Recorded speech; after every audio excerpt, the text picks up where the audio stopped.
नमस्कार दोस्तों, स्वागत है आपका मेरे चैनल में। आज के इस वीडियो में हम श्री सत्यनारायण भगवान जी की कथा सुनेंगे। दोस्तों, पूर्णिमा के दिन सत्यनारायण भगवान की कथा और पूजा करनी चाहिए।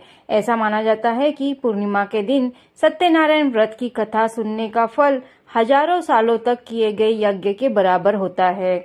सत्यनारायण भगवान विष्णु के ही रूप है और पूर्णिमा तिथि पर विशेष रूप से भगवान विष्णु और उनके स्वरूपों की पूजा करनी चाहिए। श्री सत्यनारायण भगवान जी की कथा प्रारंभ करते हैं। प्रथम अध्याय। व्यास जी ने कहा, एक समय की बात है, नैमिषारण्य तीर्थ में शौनिकादिक 88,000 ऋषियों ने पुराणवेत्ता श्री सूत जी से पूछा, हे सूत जी, इस कलयुग में वेद विद्या रहित मनुष्य को प्रभु भक्ति किस प्रकार मिलेगी तथा उनका उद्धार कैसे होगा। हे मुनि श्रेष्ठ, कोई ऐसा व्रत अथवा तप कहिए जिसके करने से थोड़े ही समय में पुण्य प्राप्त होगा तथा मनवांछित फल मिलेगा। हमारी प्रबल इच्छा है कि हम ऐसी कथा सुने। सर्वशास्त्र ज्ञाता श्री सूत जी ने कहा, हे वैष्णव में पूज्य, आप सबने प्राणियों के हित की बात पूछी है। अब मैं उस श्रेष्ठ व्रत को आपसे कहूँगा जिसे नारद जी के पूछने पर लक्ष्मी नारायण भगवान ने उन्हें बताया था। कथा इस प्रकार है, आप सब सुने। एक समय देवर्षि नारद जी दूसरों के हित की इच्छा से सभी लोकों में घूमते हुए मृत्युलोक में आ पहुँचे। यहाँ अनेक योनियों में जन्म प्राय सभी मनुष्यों को अपने कर्मों के अनुसार कई दुखों से पीड़ित देखकर उन्होंने विचार किया कि किस यत्न को करने से प्राणियों के दुखों का नाश होगा। ऐसा मन में विचार कर श्री नारद विष्णु लोक गए। वहां श्वेत वर्ण और 4 भुजाओं वाले देवों में इस नारायण को, जिनके हाथों में शंख, चक्र, गदा और पद्म थे तथा वरमाला पहने हुए थे, देखकर स्तुति करने लगे। नारद जी ने कहा, हे भगवान, आप अत्यंत शक्ति से संपन्न है। मन तथा वाणी भी आपको पा नहीं सकती। आपको आदि मध्य अंत भी नहीं है। आप निर्गुण स्वरूप सृष्टि के कारण भक्तों के दुखों का नष्ट करने वाले हो। आपको मेरा नमस्कार है। नारद जी की इस प्रकार की स्तुति सुनकर विष्णु बोले, हे मुनि श्रेष्ठ, आपके मन में क्या है? आपका किस काम के लिए यहाँ आगमन हुआ है? निसंकोच कहिए। तब नारद मुनि जी ने कहा, मृत्युलोक में सब मनुष्य जो अनेक योनियों में पैदा हुए हैं, अपने अपने कर्मों द्वारा अनेक प्रकार के दुखों से पीड़ित है। हे नाथ, यदि आप मुझ पर दया रखते हैं तो बताइए, उन मनुष्यों को सब दुख थोड़े ही प्रयत्न करने से कैसे दूर हो सकते हैं। विष्णु भगवान बोले, हे नारद, मनुष्यों की भलाई के लिए तुमने यह बहुत अच्छा प्रश्न किया है। जिस व्रत को करने से मनुष्य मोह से छुटकारा पा सकता है, वह व्रत मैं तुमसे कहना चाहता हूँ। बहुत पुण्य देने वाला, स्वर्ग तथा मृत्यु दोनों में दुर्लभ एक उत्तम व्रत है, जो आज मैं प्रेमवश होकर तुमसे कहता हूँ। श्री सत्यनारायण भगवान का यह व्रत विधि विधान पूर्वक संपन्न करके मनुष्य इस धरती पर सुख भोग कर मरने पर मोक्ष को प्राप्त होता है। श्री विष्णु ने कहा, हे नारद, दुख शोक आदि दूर करने वाला यह व्रत सब स्थानों पर विजयी करने वाला है। भक्ति और श्रद्धा के साथ किसी भी दिन मनुष्य श्री सत्यनारायण भगवान की संध्या के समय ब्राह्मणों और बंधुओं के साथ धर्मपरायण होकर पूजा करे। भक्ति भाव से नैवेद्य, केले का फल, शहद, घी, शक्कर अथवा गुड़, दूध और गेहूं का आटा का सवाया ले। गेहूं के अभाव में साठी का चूर्ण भी ले सकते हैं। इन सबको भक्ति भाव से भगवान को अर्पण करे। बंधु बांधवों सहित ब्राह्मणों को भोजन कराए। इसके पश्चात स्वयं भोजन करे। रात्रि में नृत्य गीत आदि का आयोजन कर श्री सत्यनारायण भगवान का स्मरण करते हुए समय व्यतीत करे। कलिकाल में मृत्युलोक में यही एक लघु उपाय है, जिससे अल्प समय और अल्प धन में महान पुण्य प्राप्त हो सकता है। दूसरा अध्याय। सूत जी ने कहा, हे ऋषियों, जिन्होंने पहले समय में इस व्रत को किया है, उनका इतिहास कहता हूँ, आप सब ध्यान से सुने। सुंदर काशीपुरी नगरी में एक अत्यंत निर्धन ब्राह्मण रहता था। वह ब्राह्मण भूख और प्यास से बेचैन होकर पृथ्वी पर घूमता रहता था। ब्राह्मणों से प्रेम करने वाले श्री विष्णु भगवान ने ब्राह्मण को देखकर एक दिन बूढ़े ब्राह्मण का रूप धारण कर निर्धन ब्राह्मण के पास जाकर आदर के साथ पूछा, हे प्रिय, तुम नित्य ही दुखी होकर पृथ्वी पर क्यों घूमते हो? हे श्रेष्ठ ब्राह्मण, यह सब मुझसे कहो, मैं सुनना चाहता हूँ। दरिद्र ब्राह्मण ने कहा, मैं निर्धन ब्राह्मण हूँ, भिक्षा के लिए पृथ्वी पर फिरता हूँ। हे भगवान, यदि आप इससे छुटकारा पाने का कोई उपाय जानते हो तो कृपा कर मुझे बताएं। वृद्ध ब्राह्मण का रूप धारण किए हुए विष्णु भगवान ने कहा, हे ब्राह्मण, श्री सत्यनारायण भगवान मनवांछित फल देने वाले हैं, इसलिए तुम उनका पूजा करो। इससे मनुष्य का सब दुखों से मुक्ति हो जाता है। दरिद्र ब्राह्मण को व्रत का सारा विधान बताकर बूढ़े ब्राह्मण का रूप धारण करने वाले श्री सत्यनारायण भगवान चले जाते हैं। जिस व्रत को वृद्ध ब्राह्मण ने बताया है, मैं उसको अवश्य करूंगा। यह निश्चय कर वह दरिद्र ब्राह्मण घर चला गया, परंतु उस रात्रि उस दरिद्र ब्राह्मण को नींद नहीं आई। अगले दिन वह जल्दी उठा और श्री सत्यनारायण भगवान का व्रत करने का निश्चय कर भिक्षा मांगने के लिए चल दिया।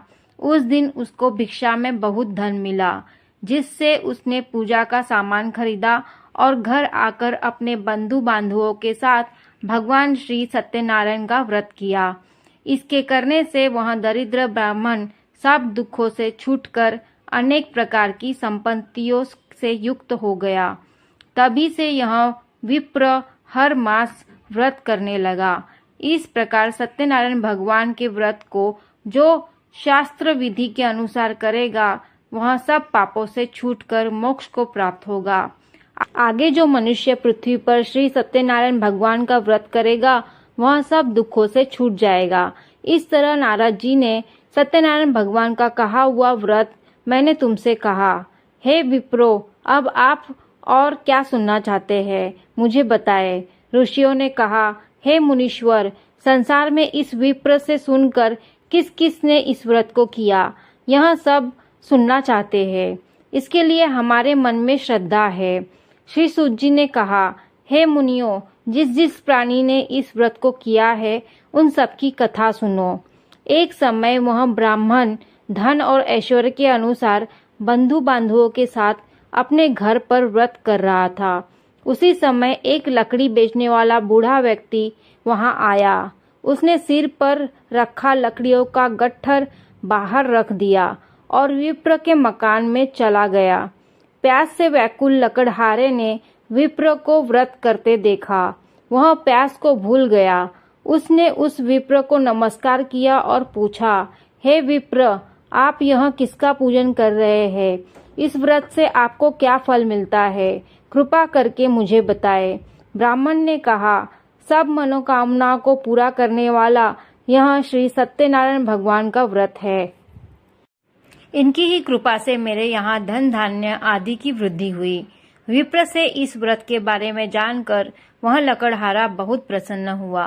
भगवान का चरणामृत ले और भोजन करने के बाद वह अपने घर को चल गया। अगले दिन लकड़हारे ने अपने मन में संकल्प किया कि आज ग्राम में लकड़ी बेचने से जो धन मिलेगा, उसी से भगवान सत्यनारायण का उत्तम व्रत करूंगा। मन में ऐसा विचार कर वह लकड़हारा लकड़ियों का गट्ठर अपने सिर पर रखकर जिस नगर में धनवान लोग रहते थे, वहां गया। उस दिन उसे उन लकड़ियों के चौगुने दाम मिले। वह बूढ़ा लकड़हारा अति प्रसन्न होकर पके केले, शक्कर, शहद, घी, दूध, दही और गेहूं का चूर्ण इत्यादि श्री सत्यनारायण भगवान के व्रत की सभी सामग्री लेकर अपने घर आ गया। फिर उसने अपने बंधु बांधवों को बुलाकर विधि विधान के साथ भगवान का पूजन और चिंतन किया। उस व्रत के प्रभाव से वह बूढ़ा लकड़हारा धन, पुत्र आदि से युक्त हुआ और संसार के समस्त सुख भोग कर वैकुंठ को चला गया। तृतीय अध्याय। श्री सूत जी ने कहा, हे श्रेष्ठ मुनियों, अब एक और कथा कहता हूँ। पूर्व काल में उल्कामुख नाम का एक बुद्धिमान राजा था।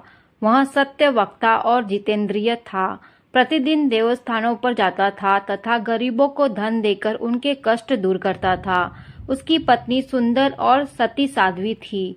भद्रशिला नदी के तट पर उन दोनों ने श्री सत्यनारायण भगवान का व्रत किया। उस समय वहां साधु नामक एक वैश्य आया। उसके पास व्यापार के लिए बहुत सा धन था। राजा को व्रत करते देख उसने विनय से पूछा, हे राजन, भक्ति युक्त चित्त से यह आप क्या कर रहे हैं? मेरी सुनने की इच्छा है, कृपया आप मुझे भी बताइए। महाराज उल्कामुख ने कहा, हे साधु वैश्य, मैं अपने बंधु बांधवों के साथ पुत्रादि की प्राप्ति के लिए महाशक्तिमान सत्यनारायण भगवान का व्रत व पूजन कर रहा हूँ। राजा के वचन सुनकर साधु नामक वैश्य ने आदर से कहा, हे राजन, मुझे भी इसका सब विधान बताइए। मैं भी आपके कथानुसार इस व्रत को करूंगा। मेरे यहाँ भी कोई संतान नहीं है। मुझे विश्वास है कि इससे निश्चय ही मेरे यहाँ भी संतान होगी। राजा ने सब विधान सुन व्यापार से निवृत्त हो वह वैश्य खुशी खुशी अपने घर आया।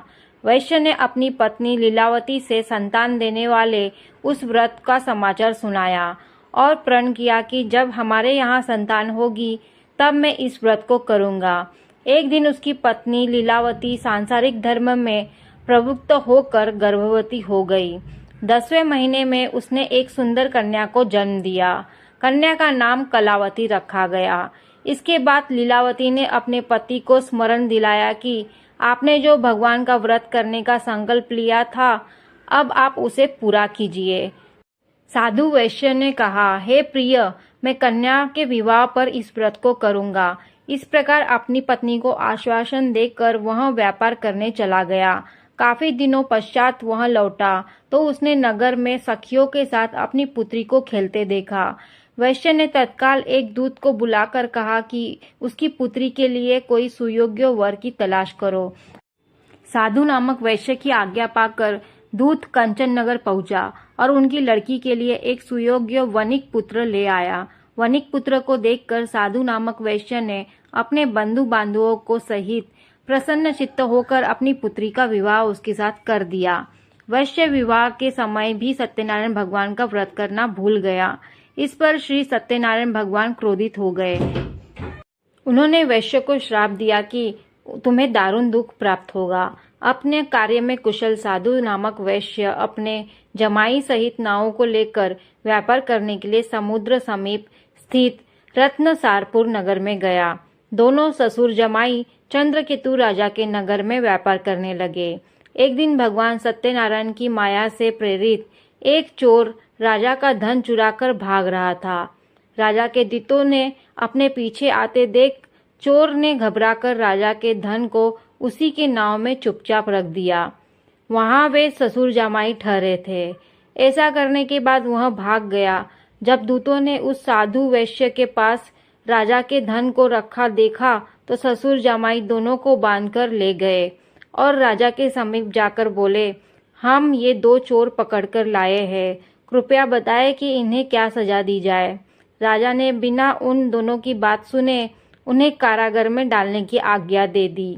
इस प्रकार राजा की आज्ञा से उनको कठिन कारावास में डाल दिया गया था तथा उनका धन भी छीन लिया गया था। सत्यनारायण भगवान के श्राप के कारण साधु वैश्य की पत्नी लीलावती व पुत्र कलावती भी घर पर बहुत दुखी हुई। उनके घरों में रखा धन चोर ले गए। एक दिन शारीरिक व मानसिक पीड़ा तथा भूख प्यास से अति व्याकुल रहते थे। भोजन की चिंता में कलावती एक ब्राह्मण के घर गई। उसने ब्राह्मण को श्री सत्यनारायण भगवान का व्रत करते देखा। उसने कथा सुनी तथा प्रसाद ग्रहण कर रात को घर आई। माता ने कलावती से पूछा, हे पुत्री, तू अब तक कहाँ रही? वह तेरे मन में क्या है? कलावती बोली, हे माता, मैं एक ब्राह्मण के घर श्री सत्यनारायण भगवान का व्रत होते देखा। कलावती के वचन सुनकर लीलावती ने सत्यनारायण भगवान के पूजन की तैयारी की। उसने परिवार बंधुओं सहित श्री सत्यनारायण भगवान का पूजन व व्रत किया और वर मांगा कि मेरे पति और दामाद शीघ्र ही घर वापस लौट आए। साथ ही भगवान से प्रार्थना की कि हम सब का अपराध क्षमा करो।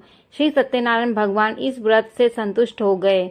उन्होंने राजा चंद्रकेतु को स्वप्न में दर्शन देकर कहा, हे राजन, जिन दोनों वैश्यों को तुमने बंदी बना रखा है वे निर्दोष है, उन्हें प्रातः ही छोड़ दो, अन्यथा मैं तेरा धन, राज्य, पुत्रादि सब नष्ट कर दूंगा। राजा से ऐसे वचन कहकर भगवान अंतर्ध्यान हो गए। प्रातःकाल राजा ने चंद्रकेतु ने सभा में सबको अपना स्वप्न सुनाया और सैनिकों को आज्ञा दी कि वो दोनों वणिक पुत्रों को कैद से मुक्त कर सभा में ले आए। दोनों ने आते ही राजा को प्रणाम किया। राजा ने उनसे कहा, हे महानुभावों, तुम्हें भावीवश ऐसा कठिन दुख प्राप्त हुआ है, अब तुम्हें कोई भय नहीं है, तुम मुक्त हो। ऐसा कहकर राजा ने उनको नए नए वस्त्र भूषण पहनावे तथा उनका जितना धन लिया था उससे 2 गुना लौटाकर आदर से विदा किया। दोनों वैश्य अपने घर को चल। चतुर्थ अध्याय। श्री सूत जी ने आगे कहा, वैश्य और उसके जमाई ने मंगलाचार करके यात्रा आरंभ की और अपने नगर की ओर चल पड़े। उनके थोड़ी दूर आगे बढ़ने पर दंडी वेशधारी श्री सत्यनारायण भगवान ने उनसे पूछा, हे साधु, तेरी नाव में क्या है? अभिमानी वणिक हंसता हुआ बोला, हे दंडी, आप क्यों पूछते हैं? क्या धन लेने की इच्छा है? मेरी नाव में तो बेल और पत्ते भरे हैं। वैश्य का कठोर वचन सुनकर दंडी वेशधारी श्री सत्यनारायण भगवान ने कहा, तुम्हारा वचन सत्य हो। ऐसा कहकर वे वहां से कुछ दूर जाकर समुद्र के किनारे बैठ गए। दंडी महाराज के जाने पर पश्चात वैश्य ने नित्य क्रिया से निवृत्त होने के बाद नाव को ऊंची उठी देखकर अचंभा किया तथा नाव में बेल पत्ते आदि देखकर मूर्छित हो गए। मूर्छा खुलने पर अत्यंत शोक प्रकट करने लगा। तब उसके जमाई ने कहा, आप शोक न करें, यह दंडी महाराज का श्राप है। अंततः उनकी शरण में ही चलना चाहिए, तभी हमारी मनोकामना पूरी होगी। जमाई के वचन सुनकर वह साधु नामक वैश्य दंडी महाराज के पास पहुंचा और भक्ति भाव से प्रणाम करके बोला, मैंने जो आपसे असत्य वचन कहे थे उसके लिए मुझे क्षमा करें। ऐसा कहकर वैश्य रोने लगा। तब दंडी भगवान बोले, हे वणिक पुत्र, मेरी आज्ञा से तुझे बार बार दुख प्राप्त हुआ है, तू मेरी पूजा से विमुख हुआ है। साधु नामक वैश्य ने कहा, हे भगवान, आपकी माया से ब्रह्मा आदि देवता भी आपके रूप को नहीं जान पाते, तब मैं अज्ञानी भला कैसे जान सकता हूँ। आप प्रसन्न होइए, मैं अपनी सामर्थ्य के अनुसार आपकी पूजा करूँगा। मेरी रक्षा करो और पहले से समान मेरी नौका को धन से पूर्ण कर दो। उसके भक्ति युक्त वचन सुनकर श्री सत्यनारायण भगवान प्रसन्न हो गए और उसकी इच्छा अनुसार वर देकर अंतर्ध्यान हो गए। तब ससुर व जमाई दोनों ने नाव पर आकर देखा कि नाव धन से परिपूर्ण है। फिर वह भगवान सत्यनारायण का पूजन कर जमाई सहित अपने नगर की ओर चल पड़े। तब वह अपने नगर के निकट पहुंचा। तब उसने एक दूत को अपने घर भेजा। दूत ने साधु नामक वैश्य के घर जाकर उसकी पत्नी को नमस्कार किया और कहा, आपके पति अपने दामाद सहित इस नगर के समीप आ गए हैं। लीलावती और उसकी कन्या कलावती उस समय भगवान का पूजन कर रही थी। दूत का वचन सुनकर साधु की पत्नी ने बड़े हर्ष के साथ सत्यदेव का पूजन पूर्ण किया और अपनी पुत्री से कहा, मैं अपने पति के दर्शन को जाती हूँ, तू कार्य पूर्ण कर शीघ्र आ जाना। परंतु कलावती पूजन एवं प्रसाद छोड़कर अपने पति के दर्शन के लिए चली गई। प्रसाद की अवज्ञा के कारण सत्यदेव रुष्ट हो गए। फलस्वरूप उन्होंने उसके पति को नाव सहित पानी में डुबा दिया। कलावती अपने पति को न देख रोती हुई जमीन पर गिर पड़ी। नौका को डूबा हुआ तथा कन्या को रोती हुई देख साधु नामक वैश्य दुखित हो के बोले, हे प्रभु, मुझसे या मेरे परिवार से जो भी भूल हुई है उसे क्षमा करो। उसके दीन वचन सुनकर सत्यदेव भगवान प्रसन्न हो गए। आकाशवाणी हुई, हे वैश्य, तेरी कन्या मेरा प्रसाद छोड़कर आई है, इसलिए इसका पति अदृश्य हुआ है। यदि वह घर जाकर प्रसाद खाकर लौटे तो इसका पति अवश्य मिले। आकाशवाणी सुनकर कलावती ने घर पहुंचकर प्रसाद खाया और फिर आकर अपने पति के दर्शन किए। तत्पश्चात साधु वैश्य ने वहीं बंधु बांधवों सहित सत्यदेव का विधि पूर्वक पूजन किया। वह इस लोक को सुख भोग कर अंत में स्वर्गलोक को गया। 5वां अध्याय। श्री सूत जी ने आगे कहा, हे ऋषियों, मैं एक और भी कथा कहता हूँ, उसे भी सुनो। प्रजापालन में लीन तुंगध्वज नाम का एक राजा था। उसने भगवान सत्यनारायण का प्रसाद त्याग कर बहुत दुख पाया। एक समय राजा वन में वन्य पशुओं को मारकर बड़ के वृक्ष के नीचे आया। वहां उसने ग्वालों को भक्ति भाव से बंधु बांधवों सहित श्री सत्यनारायण भगवान का पूजन करते देखा। परंतु राजा देखकर भी अभिमानवश न तो वहां गया और न ही सत्यनारायण भगवान को नमस्कार किया। जब ग्वालों ने भगवान का प्रसाद उनके सामने रखा तो वह प्रसाद को त्याग कर अपने नगर को चला गया। नगर में पहुंचकर उसने देखा कि उसका सब कुछ नष्ट हो गया है। वह समझ गया कि यह सब भगवान सत्यदेव ने ही किया है। तब वह उसी स्थान पर वापस आया और ग्वालों के समीप गया और विधि पूर्वक पूजन कर प्रसाद खाया। तो सत्यनारायण की कृपा से सब कुछ पहले जैसा हो गया और दीर्घकाल तक सुख भोग कर मरने पर स्वर्गलोक को चला गया। जो मनुष्य इस परम दुर्लभ व्रत को करेगा, श्री सत्यनारायण भगवान की कृपा उसे धन धान्य की प्राप्ति होगी। निर्धन धनी और बंधी बंधन से मुक्त होकर निर्भय हो जाता है। संतानहीन को संतान प्राप्त हो जाता है तथा सब मनोरथ पूर्ण होकर अंत में वहां वैकुंठ धाम को जाता है। जिन्होंने पहले इस व्रत को किया, अब उनके दूसरे जन्म की कथा भी सुनिए। शतानंद नामक ब्राह्मण ने सुदामा के रूप में जन्म लेकर श्री कृष्ण की भक्ति पर मोक्ष प्राप्त किया। उल्कामुख नाम के महाराज राजा दशरथ बने और श्री रंगनाथ का पूजन कर वैकुंठ को प्राप्त हुए। साधु नाम के वैश्य ने धर्मात्मा व सत्य प्रतिज्ञ राजा मोरध्वज बनकर अपनी देह को आरे से चीरकर दान करके मोक्ष को प्राप्त हुआ। महाराज तुंगध्वज स्वयंभू मनु हुए। उन्होंने बहुत से लोगों को भगवान की भक्ति में लीन कर मोक्ष प्राप्त किया। लकड़हारा भील अगले जन्म में गुह नामक निषाद राजा हुआ, जिसने भगवान राम के चरणों की सेवा कर मोक्ष प्राप्त किया। तो दोस्तों, इस प्रकार श्री सत्यनारायण भगवान का कथा यहाँ पर समाप्त होता है। वीडियो आपको अच्छी लगी है तो लाइक जरूर करिए। जो भी मेरे चैनल को पहली बार देख रहे हैं वो सब्सक्राइब भी जरूर करिए। मिलते हैं एक नए वीडियो में एक नई जानकारी के साथ। राधे राधे।